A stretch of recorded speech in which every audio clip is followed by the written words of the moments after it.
This is the quick version of core bridge. So lying down, you want to make sure your ankles are under your knees. So bend them so that your ankles are directly under your knees. And as this name suggests, we're focusing on the core. We're going to use all the abdominals, primarily the deep core, TVA, to inhibit or shut off and protect the low back.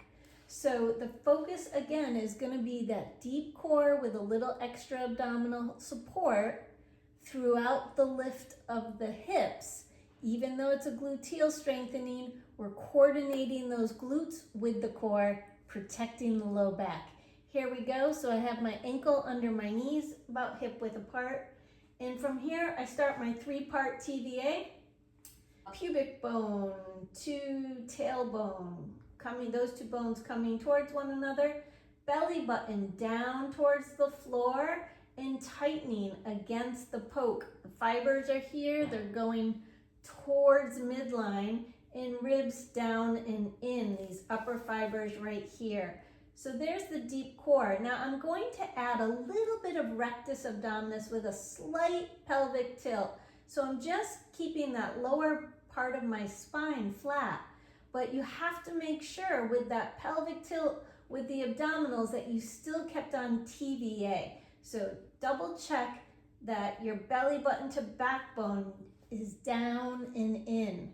Great. A little forced exhalation brings on internal obliques. So now I have my abdominals to protect my back.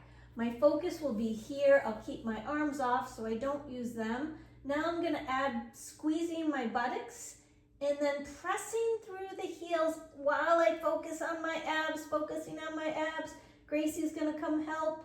And I'm focusing on my abdominals as I try to get up only as high as I can, keeping on the abs. So I like to check here, and I'm coming up as high as I can. And if I can get a little stretch through psoas or quads while making sure my abs are on. My back is soft. There's no pinch, no pain in the low back at all. Neck is long, chin is soft, and I'm holding 5, even 10 seconds. Now when I go down, you got to keep those abs on. Keep those belly button to backbone tight against the poke. And then I get down, I can release the glutes and then release the core. That's our core bridge. I'm going to try one more with you. Ready? Do it with me.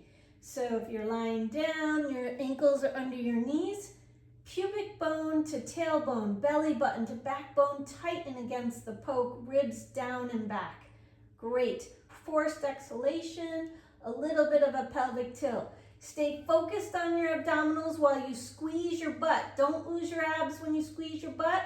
And when you press through the heels of your feet to lift your hips, don't lose your abs. Keep that focus on the abs throughout the whole raise. Only raise up as high as you can without losing your abs. So if you only come partial like that, that's fine. If you can get up higher without losing your abs and get a little stretch through the front, that's great too. But this is the focus. This is on. And Gracie's saying hi because the dogs are put out. So she finally gets some attention. And you're holding for 5 to 10 seconds. Now keep your abs down as you lower. Keep the abs on. That's the hardest part in the exercise.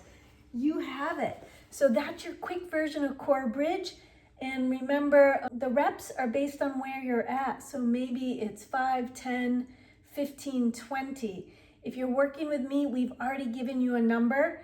And then the next, from there, if you're really good at core bridge, then you can do 1 or 2 and then go to the BBBB, the back butt burn bridge, or the BBB, the butt burn bridge.